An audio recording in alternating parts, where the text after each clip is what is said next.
I know we've got Carlos who's in Madrid. Carlos, if you could answer the same question, what strategies and ideas are you seeing that we can apply as governors in the States? Thanks again, Lawrence, and we'll hand it over to you, Carlos. Um, Even though there are many examples around the world that could be brought to the U.S., I think you have to go in the U.S. and see what has worked, what has been impeccable in U.S. When Governor Northam talked about I-66, that was a terrific example of how something could be done good. It's important to understand that P3s is not a financing tool. P3 is a way to maximize the value of an asset.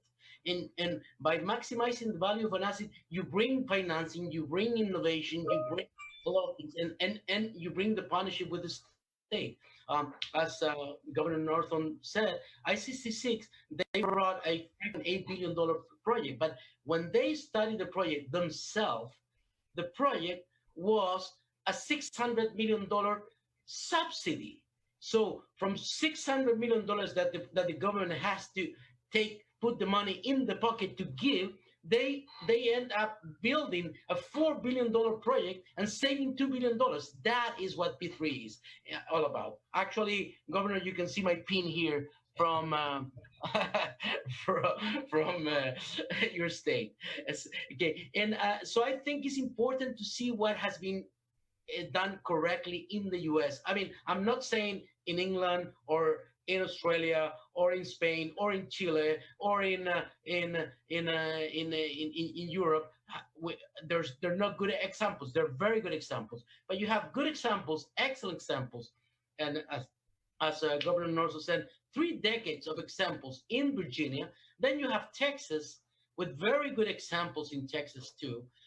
And the important thing here in the U.S. is the problem in the U.S. I see that P3s are seen as a financing tool, and they're missing the big point, and the big point is generating value for the asset, increasing the value for the asset, so that will release the taxpayer money for other needs, as was pointed here.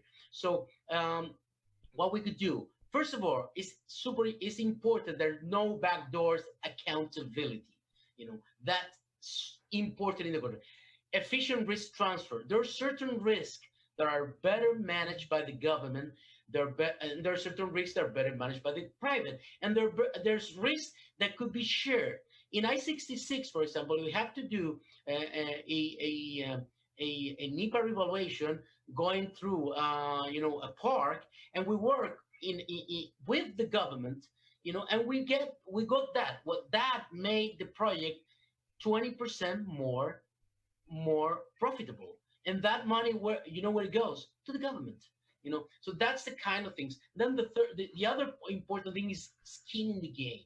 You need investors that put real skin in the game, so they are in for it, and therefore they will look, because we're going to have problems. We're going to have NEPA problems. We're going to have financing problems. We're going to have operation. We're going to have COVID.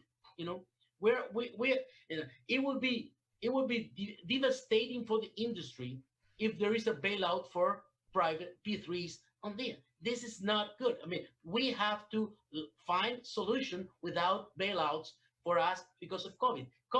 The bailout should be for the people that cannot, other industry, people that are unemployed, not us. And then innovation. We bring innovation. We brought innovation in 1966, and we're bringing that innovation within, with the government. So I think it's important that we just look inside here and maximize. And in the previous panel, there was the governor of Louisiana saying, well, the big guys will not come to my state because we don't have enough traffic or TDM. Well, that's not true.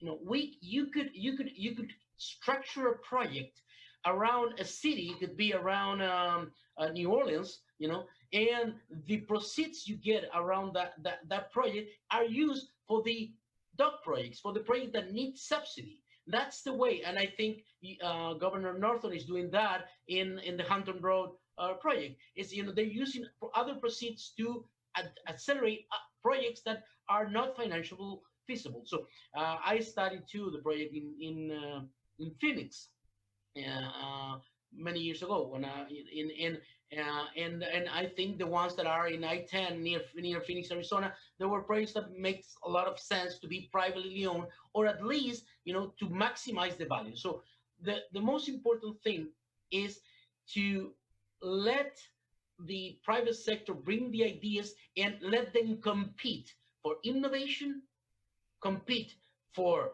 their ideas, and like that you will unleash the value of the asset.